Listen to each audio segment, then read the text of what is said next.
to yet another episode of John Works Too Much. Today, we finished one job, and then we milled around and got a lot of pizza, and that's why I'm so fat right now.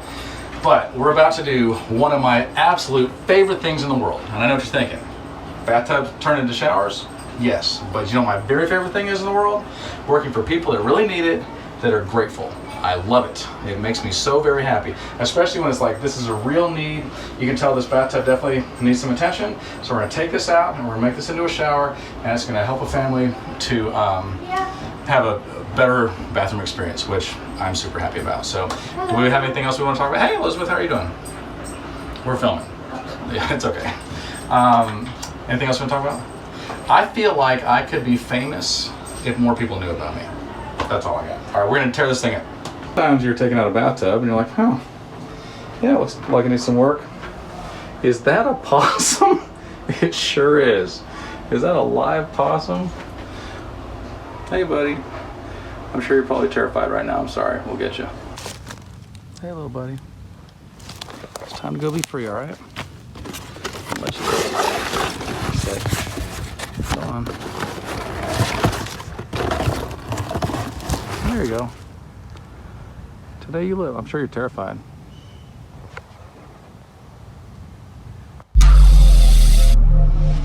Oh, hey there. So, remember yesterday there was a possum over here? That possum is not in possum heaven. At least not by our hand. Maybe a fox or a wolf or I don't know, a saber-toothed tiger or something got him. But we definitely did not get him. We let him live and we were like, go in peace, my brother, but please do not stay underneath the tub anymore. So today I got to change out a door for a wonderful couple, and I got to know them, and it was just absolutely delightful. And then came over here and we had to get some tile and things like that. So we didn't really get an enormous amount of stuff done here because I started pretty late, about an hour ago. But we got green rock up, and then tomorrow morning we're gonna lay tile. And so I'm super excited about that. Now, because it's kind of getting close to dinner time, I want to tell you guys a dinner time story. Are you ready? I'm assuming that's a yes. Here's my dinner time story.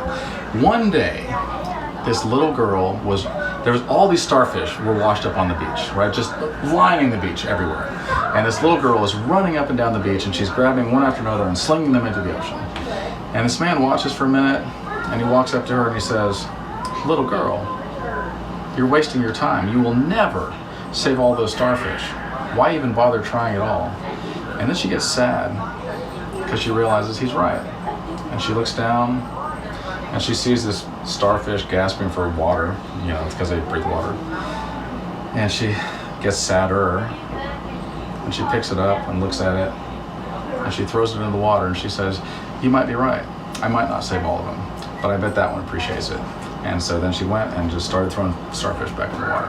And sometimes life can be overwhelming, and sometimes we look and go, I can't possibly change everything in the world. And maybe you're right. Maybe you can't change everything in the world.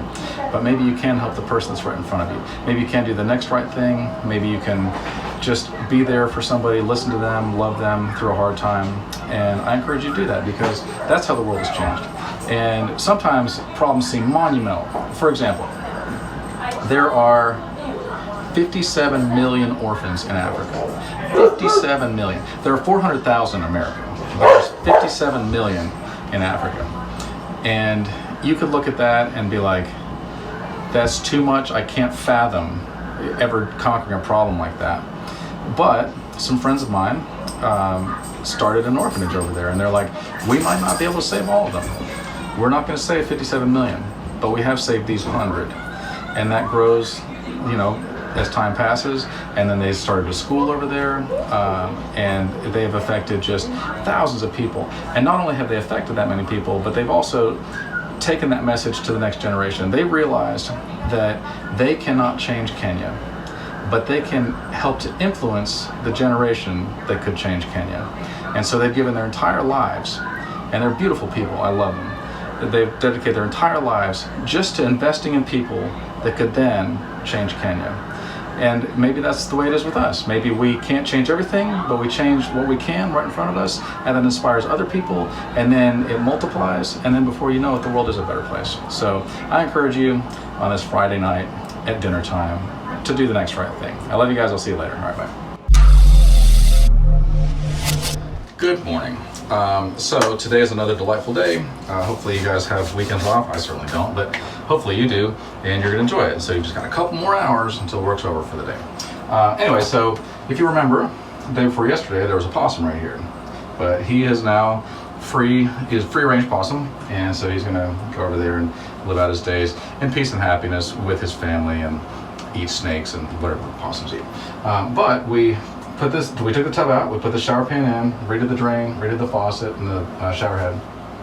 We made this bench. So benches are great, ladies, if you want to shave your legs or, I don't know, sit down in the shower, just like veg over your day or something like that. We also put Pebblestone down on the floor, and a lot of times, I remember when Pebblestone first came out, a lot of times people were like, I don't know if I want rocks on my feet, but it's actually very smooth. It comes in sheets like this. See how that is? And so it's very, very smooth. It's not rough on your feet or anything like that. So that's kind of a nice thing. So, Brooke, what do you want to talk about? Perfect. Middle names. Why do we have middle names? Does anybody know? Nope. I'm waiting, and nobody's responded yet. That's probably because you haven't seen it yet. That's fine. I'll go ahead and tell you.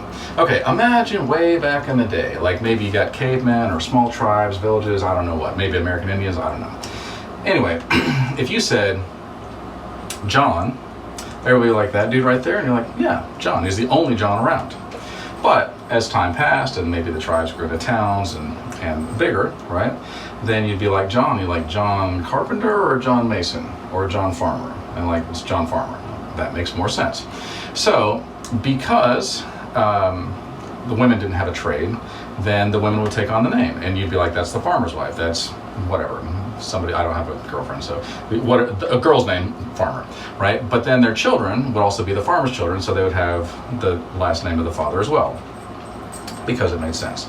But then when young girls got married and they then became the blacksmith's wife, then they would change their last name to Smith, because that would be the blacksmith's wife, and their old life was back behind them.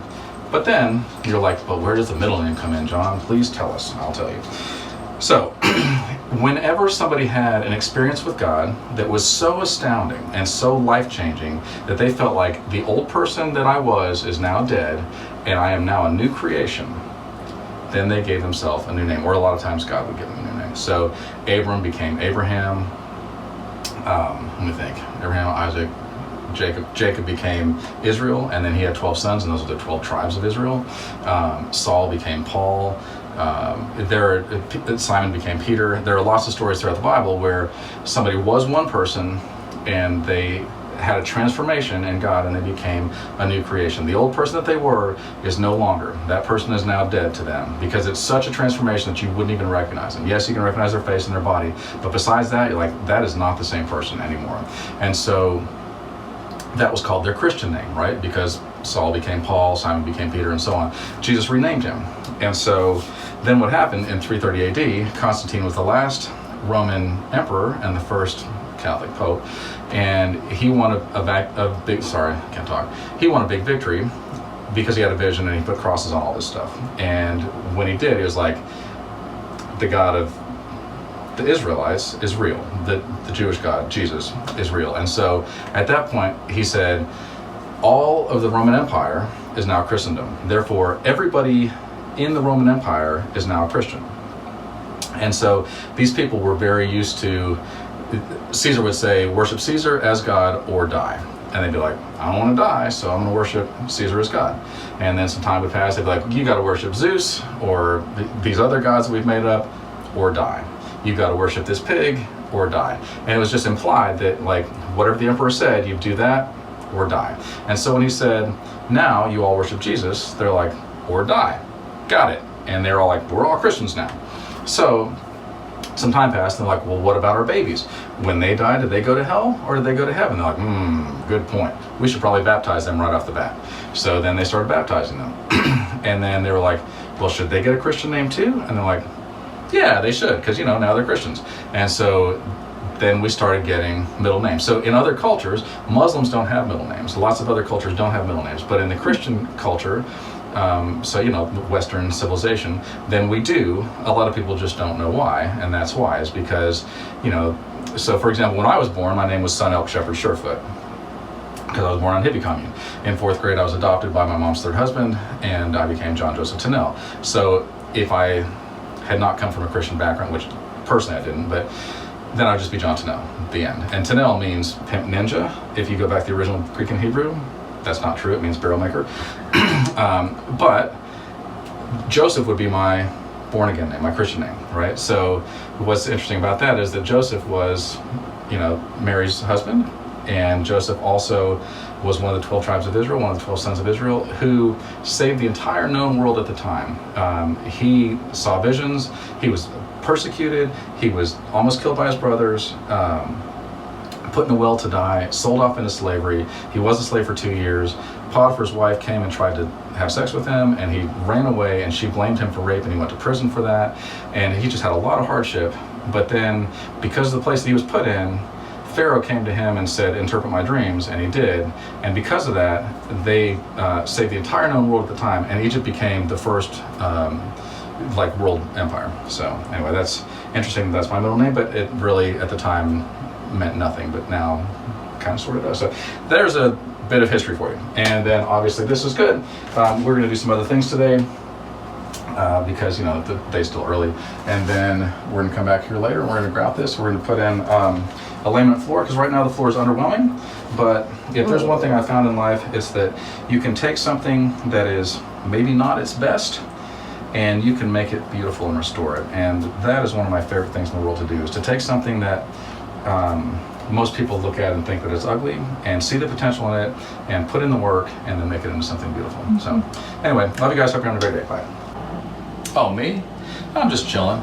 Now look, I'm not a mathematician, or however you say that word, but it's been, what do you think, broke like 7 minutes, 9 minutes, something like that? And if you just tilt down here, you'll see that, hallelujah. What was less attractive, we don't want to insult anybody, has now become much more beautiful. So we still have to put baseboards in and put the toilet back in and get some trim and stuff here, but quite a difference. And then I think we're going to see if we can find some paint at my house and put this paint up here, because I think that'll make it more delightful. My question for you guys is this. In BC times, did people age backwards? Were they like, I'm negative 54, but then as they got older, then they'd be like, well, now I'm only negative 50, which really is kind of aging backwards, like Benjamin Button. Is that how it worked back then? And BC, does anybody know, is that before COVID? I don't really know. Get back with me, comment on this, let me know. Also, if you have any questions about anything, or you're just like, I wish you would tell me about fill in the blank, and it can be nonsense, I will answer literally any question. It may not be accurate, it may not even be trying to be accurate, but I'll definitely answer it. All right, love you guys. Oh, hey there. So, as you guys can probably tell, we did some work today. This morning, none of this tile was here. We did green rock yesterday, but none of this tile was here. We didn't have any of the floor done. We didn't have any of this floor done, and this is a new toilet and a new shower curtain. Brooke, do you like it? I love it. I love the fact that you love it. That makes my heart sing whenever people are grateful and happy and it's life changing. What else? We grouted today because it was dry enough. We did all the tile first thing and then had plenty of time to dry. I don't recommend doing that, but because I'm a professional, we deemed that it was okay to do that. So the grout's done. So I want to talk to you about the fact that we don't see the world the way that the world is. We see the world the way that we are. And I know you're thinking, that's not true. But it is true. Allow me to elaborate. If you see a person that sees the world as a horrible place that's filled with terrors and filled with people trying to get them, that is the way that they will act. And that is the way that the world will look to them. They will focus on those things all the time. And that's not a great life. If you see somebody that is happy all the time, that is looking at the positive things in life, that is looking at all the good things in their life, that's because, so they see the world that way, but that's because that's the way that they are. Like in their heart, that's the way they are. The Bible says that out of the abundance of the heart, the mouth speaks. And I think that whatever is in us, we can hide it for a little while, we can act, but after some time passes, what is inside of us is going to come out. And if you look and you're like, man, all the stuff that comes out of me is mean and just hateful and fearful or anxious, like maybe it's time to change who you are, like to do some serious work to remodel the inside, not just the outside. if you see the world as a beautiful, happy place that you can make a difference in, that yes, there are problems, but you get to be the light in that world, hey, then I think that's a beautiful thing, right? And then you will look around and you'll see that the world is that way. I remember when I started doing drugs, this was a very long time ago, when I was very young, I started doing drugs and I realized that everybody, everywhere that I met did drugs. I had no idea before that, but like everywhere I was like, man, these lawyers are doing drugs and these old people are doing drugs, and these cops are doing drugs, and people in school are doing drugs. Everybody was, just because that's what I was looking at, right?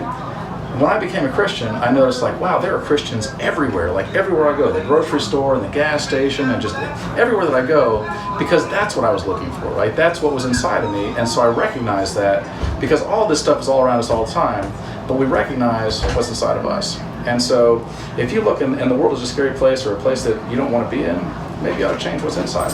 And I know, look, I understand, believe me, I took a 180 in my life.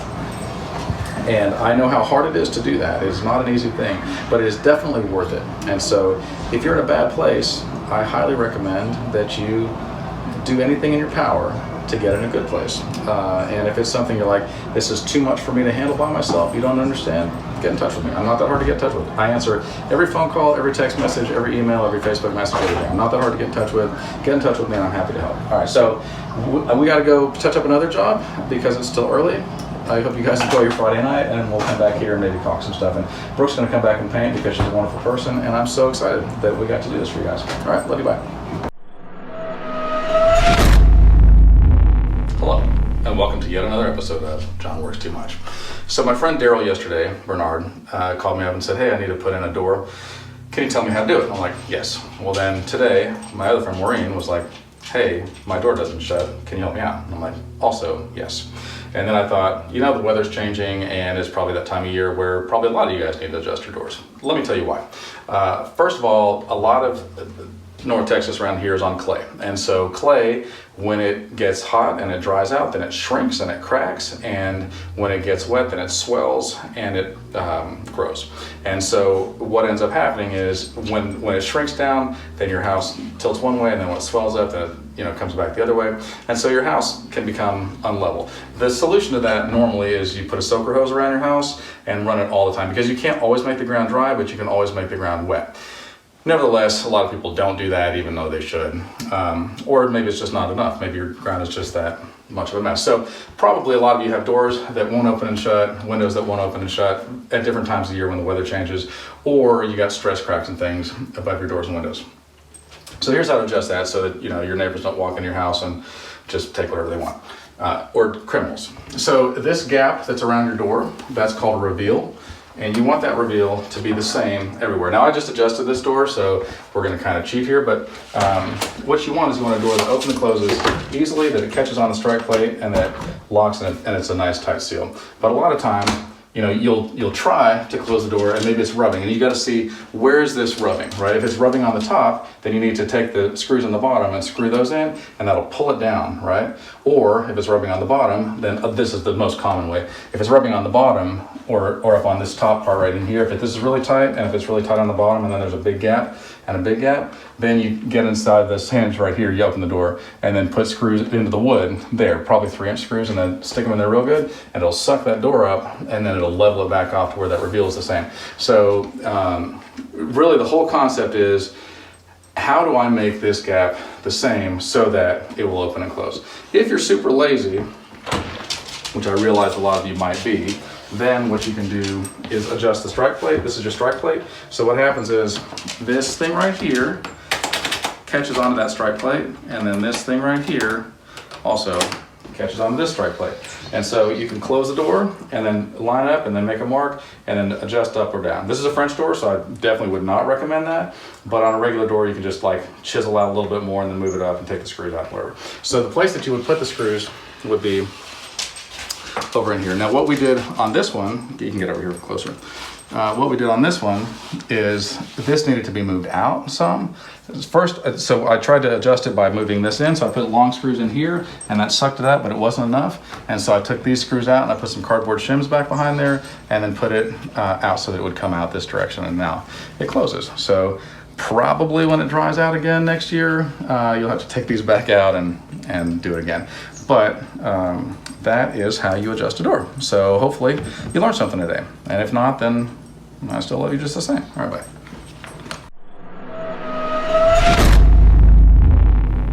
Good morning, and welcome to yet another episode of John Works Too Much. So you probably remember we worked on this house a while ago, a couple different times, and it is just beautiful. Every time I come over here, I'm like, wow, this is really a tremendous difference. We did all this kitchen, remember? And today, see over here, we're gonna put some of this brick tile up along all of this stuff and then down in here, and we're gonna get kind of arty, like what we did over here on this side. See that? Oh gosh. See this right here? Yeah, we're gonna do something like that. So that takes a little bit of skill, but we've got, you know, a little bit of skill. So that should be pretty amazing. I just wanna say for the record that sometimes people talk about me behind my back, and I am so grateful for that. So if you guys are like, I wonder if I should say it to my face or whatever, please don't. Just say it behind my back where I don't have to think about it. I assume everybody talks about everybody behind their back. And so if you do and you're talking about me, like, I forgive you and I just really don't care that much. So I think that, carry on. All right, so you're not gonna see my face because there's nobody else here but me. But this is kind of what I'm doing on this wall. And I just want to show you kind of how I did it. So it looks like that probably took forever, but really only took about 7 minutes. This stuff comes in sheets.